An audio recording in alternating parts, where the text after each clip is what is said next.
الحمد لله رب العالمين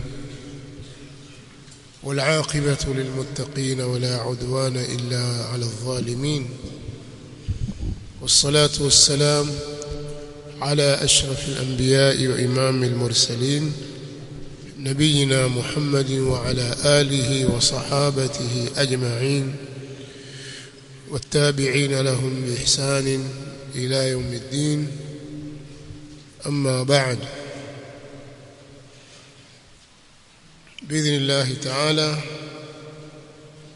leo usiku wa tarehe 15 wa mwezi wa Muharram katika mwaka huu wa 1449 ambao ni sawa na usiku wa tarehe 30 wa mwezi wa 6 mwaka wa 2026 tutaendelea na mfululizo wa majalisi zetu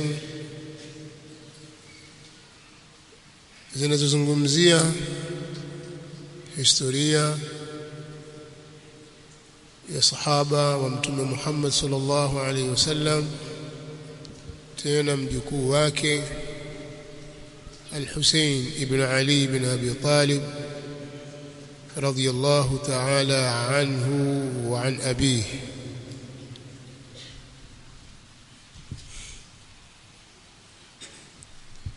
وكوا حسين ابن علي رضي الله عنهما ni mtu mkubwa mtukufu mwenye cheo kikubwa katika umma wa Kiislamu. Katika kumuongelea yeye kuna mengi ya kujifunza, lakini hatuwezi kufika kwake kumzungumza moja kwa moja mpaka tuweke sawa mazingira. Kwa tunalazimika kuyazungumza baadhi ya mambo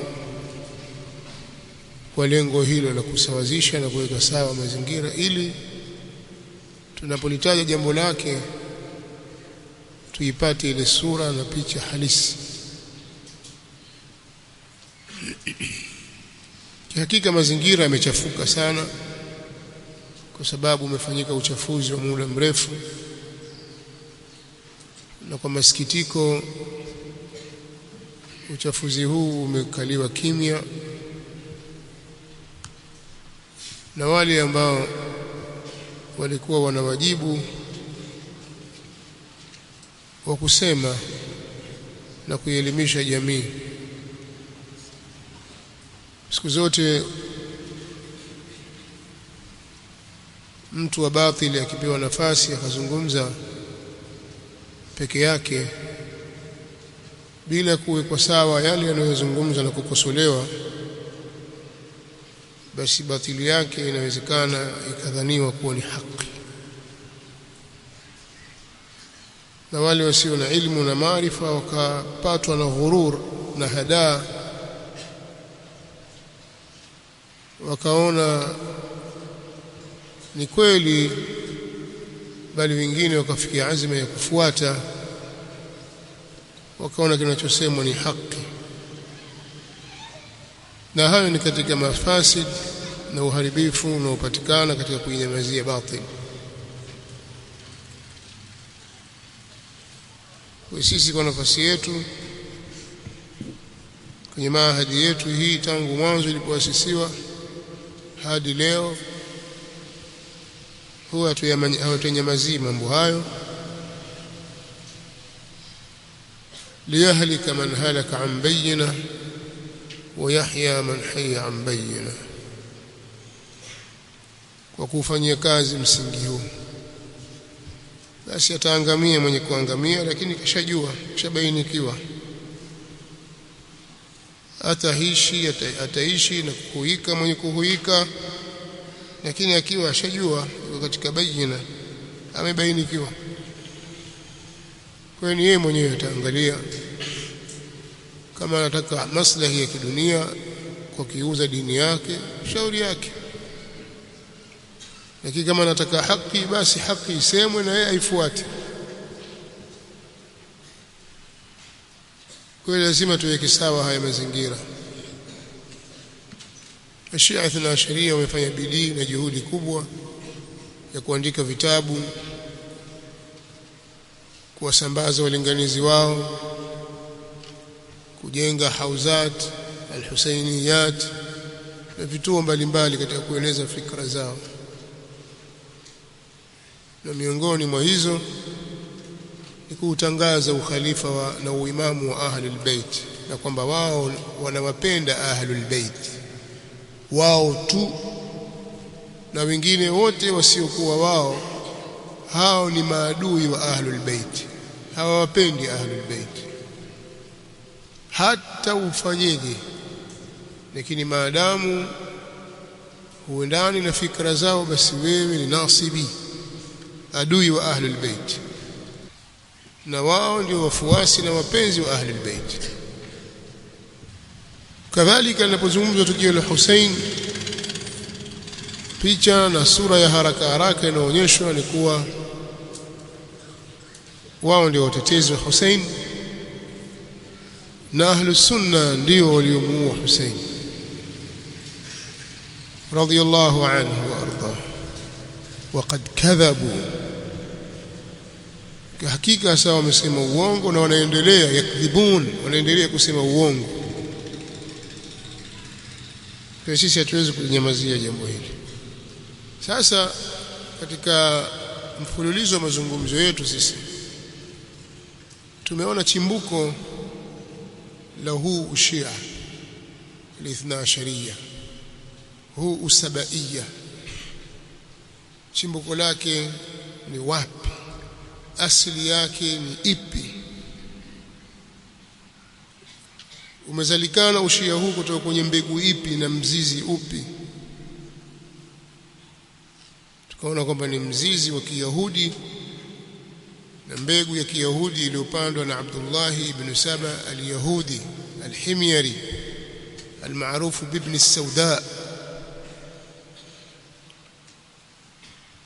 ikaendelezwa mbegu hii na wafuasi wake waliofahamika kwa jina la as-Sabaiya, pia walifahamika kwa jina la al-Ghulat. Genge hili la maghulat lilifanikiwa kuendeleza na kuzieneza fikra za Ibn Saba, na katika kuhudumia fikra hiyo walijifunika kwenye pazia au kwenye kivuli cha maimamu wa Ahlul Bait, watu ambao wao wamewaainisha kwamba hawa ndio walikuwa maimamu maasumun. Kwa hiyo wakajipenyeza kwenye safu zao na kwenye vikao vyao, kisha baada ya hapo kilichofuatia ni kuzua, wazulia uongo. Unawaaminisha watu kwamba hawa ni maasumun, wanachokisema ni haki na hakitakiwi kupingwa. Ukikipinga wewe kafiri, wewe adui wa Ahlul Bait, kwa lazima ukubali. Ukikubali hivyo hivyo kizima kizima bila ya kusema lima, kwa nini, usiulize, beba hivyo hivyo kwa sababu Ahlul Bait wamesema, kwa hiyo uamini. Lakini pia uamini kwamba wale wote waliosimamia, waliochukua madaraka, waliotawalia dola ya Kiislamu baada ya kufariki Mtume sallallahu alaihi wasallam, ambao sio hawa maimamu wa Ahlul Bait, wote hao ni watu madhalimu, makafiri. Hata awe ni Abu Bakar, hata awe Umar, hata awe Uthman, awe yoyote radhiyallahu anhum, na wewe ukiwakubali basi umeunga mkono makafiri, madhalimu, maadui wa Ahlul Bait, na wewe ni adui wa Ahlul Bait. Kwa hiyo wakajaribu kuwajenga wafuasi wao kwenye fikra hizo, wakawajaza chuki nyingi sana dhidi ya watu wema hawa. Ndio maana kwa hawasiti kuwalaani kwenye vikao vyao kwa siri na kwa dhahiri. Wakiogopa kwa dhahiri wanafanya taqiya, lakini kwa siri wanawalaani. Wengine wenye ujasiri hawaogopi hilo, wanaandika, wanasema, hawaogopi chochote, lakini ni ile chuki ambayo sasa inatokota kwenye vifua vyao. Sasa hawakuja mikono mitupu, wamekuja na shubuhati. Sisi hatuwezi kuziita ni hoja, maneno yenye utata. Ukiyatazama kwa dhahiri kama vile ni hoja yako hivi, atoa maneno, ukiyatazama kama hoja, lakini maneno yenye utata, yanamtatiza hata mtu aliyesoma kama hakufuatilia, wachilia mbali ambaye hakusoma kabisa, kwa sababu siku zote shubha imeitwa shubha kwa sababu inafanana na haki. Sasa wanakuja na maneno ya namna hiyo, kiufupi maneno ya kiulaghai.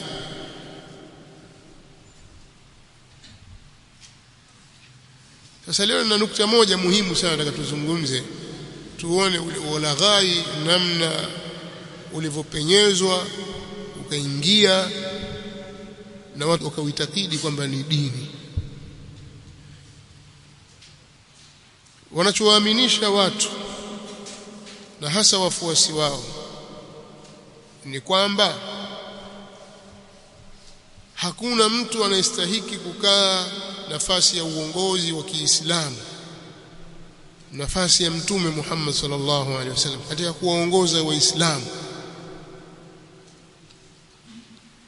isipokuwa awe na sifa walizozitaja, walizozichagua wao. Moja katika sifa hizo, awe ni maasum. Tukisema maasum, maana yake kitafsiri haraka haraka ni mtu aliyekingwa na makosa, na kwa maneno ya uwazi zaidi ni mtu ambaye hakosei kabisa. Hakosei, si kosa dogo wala kubwa. Na katika hilo pia unalazimu kuwa hasahau. Tangu alipozaliwa hajawahi kusahau, akumbuka mambo tangu alipozaliwa, siku ya kwanza kabisa kuzaliwa kwake mpaka kufa kwake, hajawahi kusahau hata kitu kimoja. Mtu wa aina hiyo ndio anatakiwa awe imamu.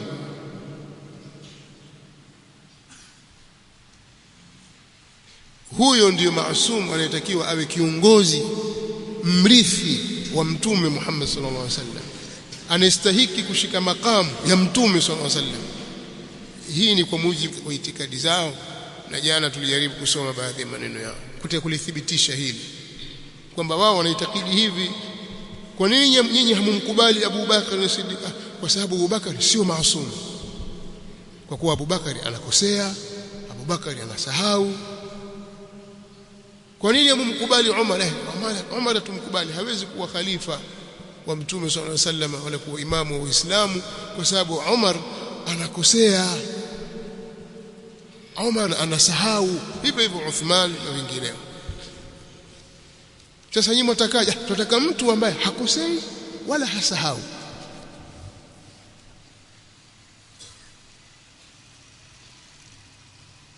Hii ndio fikra yao. Lakini tunaporudi sasa katika vitabu na kuipembua fikra hii, tukiiweka katika mizani ya kitabu cha Allah subhanahu wa ta'ala na sunna za Mtume sallallahu alaihi wasallam na maneno ya hao wanaowaita maimamu, tutakuta kwamba kitu hicho hakipo na mtu huyo hayupo.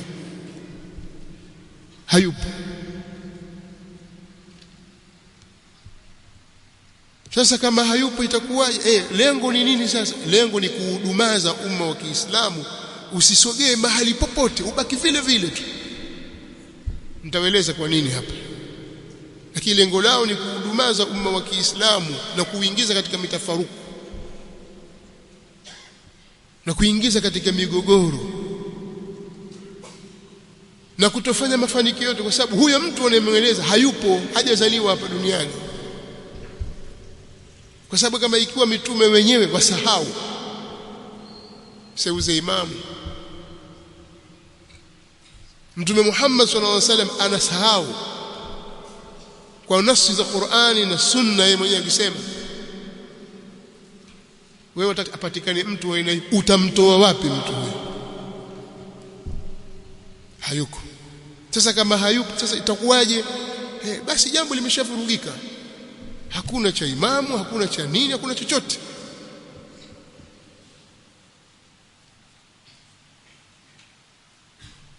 Kwa sababu ya kipengele hiki.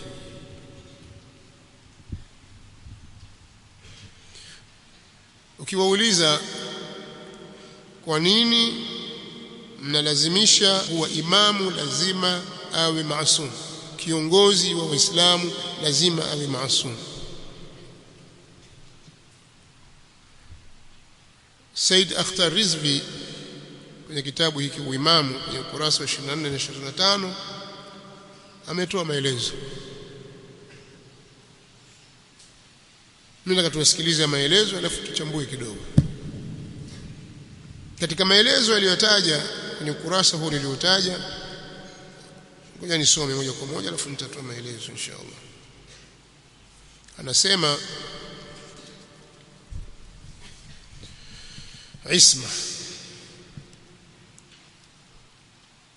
namba C, utakatifu, isma. Hapa namba hii imekuja umuhimu wa imamat na sifa za imamu. A akaeleza umuhimu wa imamat kwenye ukurasa wa 23. B akaweka ubora, afdhalia. C utakatifu katika mabano, isma. Asema sifa ya pili kwa imamu kuwa nayo ni isma, yani utakatifu au kutotenda dhambi wala kukosea. Sikizeni kwa makini. Kama imamu si mtakatifu, yani si maasum, utakuwapo uwezekano kwake kukosea na vile vile kuwadanganya watu. Sawa? Naendelea. Kwanza, kwenye hali ya namna hiyo sisi hatutaweza kuwa na imani madhubuti juu ya yale atakayotuambia na kutuamrisha imamu yule. Pili, imamu ni yule mtawala na kiongozi wa umma, na ni wajibu juu ya umma kumfuata kwenye kila jambo bila ya kukosa. Sasa iwapo imamu huyu atatenda dhambi, ni wazi kwamba watu nao watamfuata kwenye dhambi ile. Kutozuilika kwa hali hii ni jambo lijidhihirishalo lenyewe, lakini kumtii mtu katika kutenda dhambi ni uovu, ni jambo lililo kinyume na maamrisho ya dini na ni haramu. Zaidi ya hapo, ni lazima kwamba atiiwe kwa vile ni imamu, na wakati huo huo ni lazima pia asitiiwe kwa vile ni mtenda dhambi. Hii ina maana kwamba kumtii kutakuwa wajibu na wakati huo huo kumtii kutakuwa ni haramu, jambo ambalo litakuwa upuuzi mtupu. Tatu, kama itawezekana kwa imamu kutenda dhambi, itakuwa ni wajibu juu yetu wengine kumzuia asifanye hivyo, kwa sababu ni wajibu juu ya kila Muislamu kuwakataza watu kutenda mambo yaliyo haramu. Katika hali hiyo, huyo imamu atafedheshwa, heshima yake itakoma, na badala ya kuwa kiongozi wa umma atakuwa mfuasi wa umma huo, na imamati yake haitakuwa na faida yoyote. 4, imamu yumlinzi wa sheria ya Allah, kazi yake, na hii haiwezi kuachwa kwenye mikono isiyo mitakatifu, wala mtu wa aina hiyo hataweza kuidumisha barabara. Kwa sababu hii utakatifu umekubalika kuwa ni sharti la lazima kabisa kwenye kazi ya utume. Sababu zilizofanya sharti hii, sababu zifanyalo sharti hii kuwa ni lazima kwenye utume, ndiyo hiyo hiyo ilifanyalo kuwa la lazima kwa imamu na khalifa naye.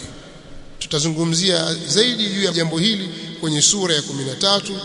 Ni lazima ulul amri awe maasum. Katika sura 13 ameweka mlango huo, kaeleza mambo mengi hapo kwenye hiyo sura ya 13. Bila shaka mmemuelewa. Haya maelezo kama nilivyotaja kwenye ukurasa wa 24 mpaka ukurasa wa 25 wa kitabu hiki uimamu au makamu wa mtume cha Allama wao Said Akhtar Rizvi. Haya, sisi tulipomtazama Ali bin Abi Talib wasemaje? Kwanza kuhusu nadharia hii tukaona ni tofauti. Hakuna sharti hilo kwa kiongozi, la budda linnasi min amirin barrin au fajir, mpaka mwisho wa maneno yake. Wewe Abu Abdullah Jaafar as-Sadiq wasemaje? Akasema inna lanudhnibu wa nusiu thumma natubu ila Allah mataba. Hakuna sharti hilo. Sasa limetoka wapi? Haijulikani. Na sharti lolote ambalo haliko kwenye kitabu cha Allah, hilo ni batil. Haliko katika kitabu wala katika sunna, ni batil. Haliwezi kuwa sharti. Alafu sasa huo imamu wa kwanza kwenu yeye asema hivyo kwamba hakuna budi, lazima imamu awepo, awe mwema awe muovu, bali vitendo vyake vimeonyesha kukubali uimamu wa hao wanaodhaniwa kwamba ni waovu au si maasumu. Sasa lazima watujibu katika hili. Je, Ali bin Abi Talib kwa kitendo alichokifanya cha kula kiapo cha utiifu kwa Abu Bakr radhiyallahu anhu na kwa Umar radhiyallahu anhum ajma'in, alipatia alikosea? Moja majibu mawili, hakuna maelezo. Alifanya ndivyo, yani ni sahihi alichokifanya? Ukisema ndiyo sahihi, jambo limeshaisha. Kwa hiyo Abu Bakar alikuwa ni sahihi kuwa khalifa. Ukisema hapana, kakosea, basi umaasumu kwa Ali hauko. Semeni jingine, lipi liwezekana? Chagua moja. Kitendo cha yeye, kwa sababu hili jambo mpaka vitabu vyao viandika, na jana nilinukuu katika baadhi ya vitabu vinavyothibitisha hili kwamba yeye alikwenda kwa Abu Bakar akatoa kiapo cha utiifu, akala kiapo cha utiifu kwake. Kama hivyo ndivyo, swali, hilo alilolifanya lilikuwa ni jambo la sawa au ni jambo la makosa? Kama la sawa, tayari tushaupasisha ukhalifa wa Abu Bakar radhiyallahu ta'ala anhu. Kama ni jambo la makosa, Ali si maasum. Abu Bakar hakuwa khalifa kwa sababu sio maasum, na Ali naye pia si maasum kwa makosa aliyofanya. Naelewa jambo hilo? Tuyaache haya, twende mbali zaidi. Sasa ukisoma baadhi ya vitabu vya Shia Rafidha, na ndivyo ilivyo kiuislamu, kazi za imamu ni zipi? Jiulize, kazi za imamu ni zipi? Kazi za imamu, kiongozi ni khalifa. Kwanza, jambo la kwanza ni kuilinda sharia, kwa sababu ndio al-maqasid al-islamiyya. Kwanza kabisa daruriyat al-islamiyya al-khamsa zile, kwanza ni kuilinda dini na sharia ya dini ya Allah subhanahu wa ta'ala, na kuongoza watu kwenye ibada kama vile swala za jamaa, swala za Ijumaa, swala za Eid, kuongoza hija na mfano wa mambo kama haya. Kadhalika katika kazi za imamu ni kuandaa majeshi, silaha, kuandaa vikosi kwa ajili ya jihad fi sabilillah na kuilinda mipaka ya dola ya Kiislamu dhidi ya maadui. Kadhalika katika kazi za imamu ni kueneza da'wa kwa kuamrisha mema na kukataza mambo mabaya, mambo maovu. Katika kazi za imamu ni kuchagua makudhat, mahakimu na makadhi watakao wahukumu watu kwa uadilifu na watakao simamia sheria ya Allah subhanahu wa ta'ala na kuipitisha kwa watu. Kadhalika kuwachagua watu wa elimu na mamufti watakaotoa fatwa kwa watu. Kadhalika katika kazi za maimamu ni kusimamia adhabu za kisheria, hududi zile kwa watu wanaostahili kupitishiwa adhabu, kama ni adhabu za kifo au adhabu za kukatwa viungo kwa sababu mbalimbali au kuchapwa viboko na mfano wa hivyo. Lakini pia kusimamia visasi, vinapothibiti visimamiwe na vitekelezwe visasi hivyo. Pia kusimamia usalama wa raia na mali zao, kusimamia mapato ya dola na kuvilinda vyanzo vyake na kuzilinda mali zake na kugaiwa kwa uadilifu, mali kama vile za zaka, sadaka, auqaf, yani wakfu zinazotolewa na Waislamu, ngawira zinazokuja, ghanaim zile na mfano wa vitu kama hivyo, khums na kuzigawa kwa wenye kustahiki.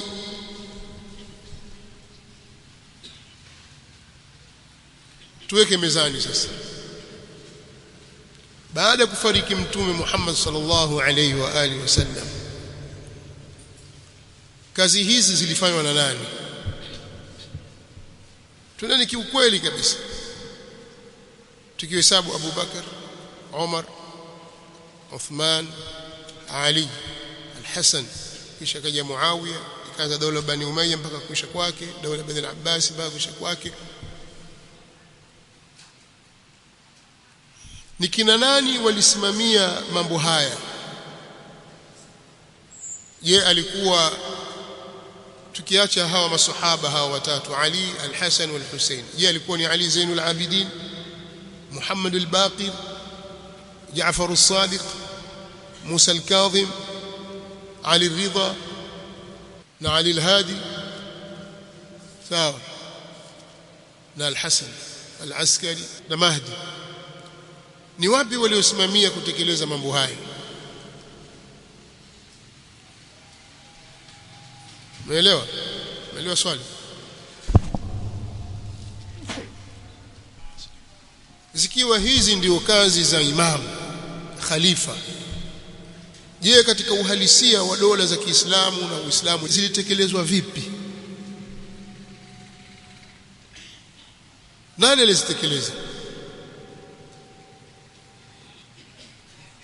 Ni hawa au hawa? Kwa sababu ukiangalia katika utawala wa Abu Bakr, ambaye alitawala kutoka mwaka wa 11 mpaka mwaka wa 13 Hijiria, ambao ni sawa sawa na mwaka wa 632 mpaka mwaka 634 Miladia. Baada ya kufariki Mtume sallallahu alaihi wasallam mwaka wa 632, Abu Bakr alikuwa khalifa Miladia, ambao ulikuwa ni mwaka wa 11 Hijiria mpaka mwaka wa 13. Umar radhiyallahu ta'ala anhu alitawala kutoka mwaka wa 13 mpaka mwaka wa 23, ambao ilikuwa sawa sawa na mwaka 634 mpaka 644 Miladia. Uthman radhiyallahu anhu, yeye alitawala katika dola ya Kiislamu kutoka mwaka wa 23 mpaka mwaka wa 35 Hijiria, ambao ni sawa sawa na mwaka wa 644 mpaka mwaka 656, miaka 12 Miladia. Wakati wa Abu Bakari radhiyallahu ta'ala anhu, haya yote tuliyoyataja hapa yeye aliyesimamia, na katika mambo aliyosimamia ni kurudisha utulivu wa ndani baada ya zogo lililozushwa na murtaddin. Alilisimamia jambo hili kwa uhodari mkubwa kabisa. Allah akawa amemwafikisha katika hili, Waislamu wakarudi pamoja, akaiunganisha safu ya Waislamu.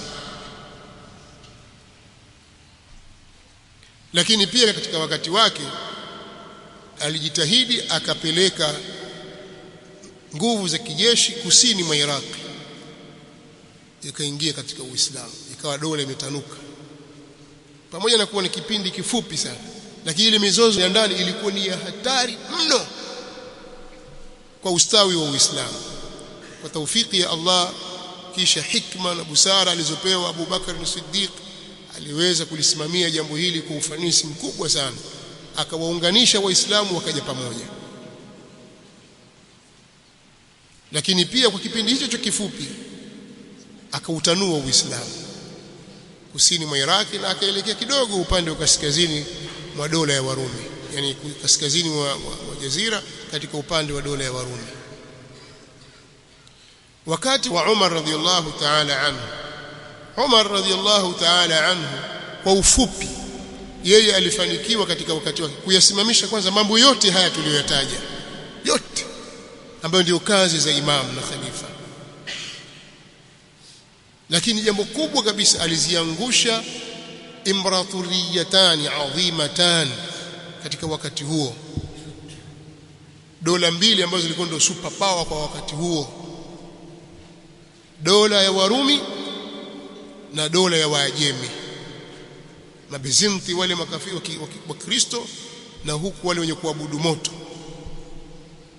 Dola zile aliziangusha. Kwa hiyo futuhati zikaingia Sham, Dimashq ikawa ndio sehemu ya kwanza, Damascus, Syria, Jordan, Lebanon, Palestina, Jerusalem na Baitul Maqdis ikawa imetekwa na kurudishwa katika Uislamu wakati wa Umar radhiyallahu ta'ala anhu, kwenye kipindi cha miaka 10 aliyotawala.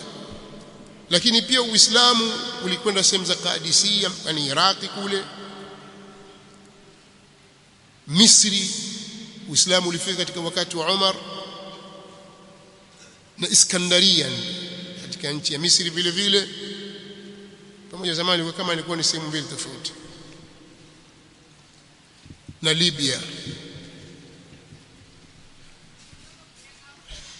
Wakati wa Uthman radhiyallahu ta'ala anhu na katika kipindi cha Umar radhiyallahu anhu ilikuwa Uislamu umefika kwenye kilele cha ustawi wake, akaweka nidhamu na mipango mikubwa ambayo haijawahi kutokea.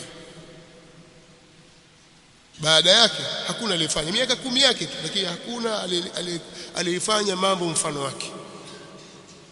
Na alipoondoka yeye Umar radhiyallahu anhu, aliyefuata ni Uthman, aliendeleza pale pale, jambo likatanuka zaidi, hasa kwenye kipindi cha kwanza akayasimamia yale yale aliyoyasimamia Umar radhiyallahu ta'ala anhu na waliokuwa kabla yake ambaye ni Abu Bakr radhiyallahu anhum ajma'in. Na wakati wa Uthman ambao ni kipindi cha mwaka wa 23 mpaka 35 hijiria,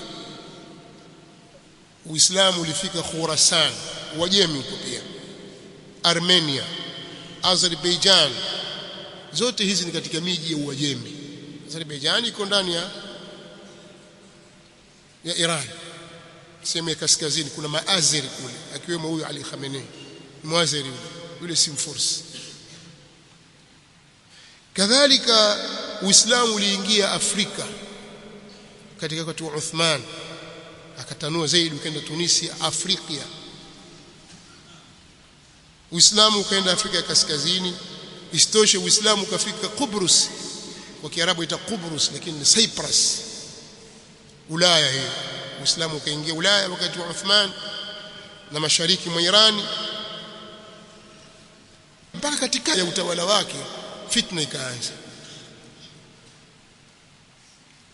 Fitna ikaanza, maneno mara vurugu mara kadha, mwisho wakamuua Uthman radhiyallahu ta'ala anhu warda. Mwaka wa 35 baada ya kuuawa Uthman akashika Ali bin Abi Talib mpaka mwaka wa 40, miaka 5, mwaka 656 mpaka mwaka 661 miladia, ndio kipindi alichotawala Ali bin Abi Talib radhiyallahu ta'ala anhu. Na kipindi hiki kiligubikwa na fitna na mizozo ya ndani. Waislamu hawakuweza kusogea nje hata hatua moja, mpaka alipouliwa Ali bin Abi Talib radhiyallahu ta'ala anhu. Adhini kwanza.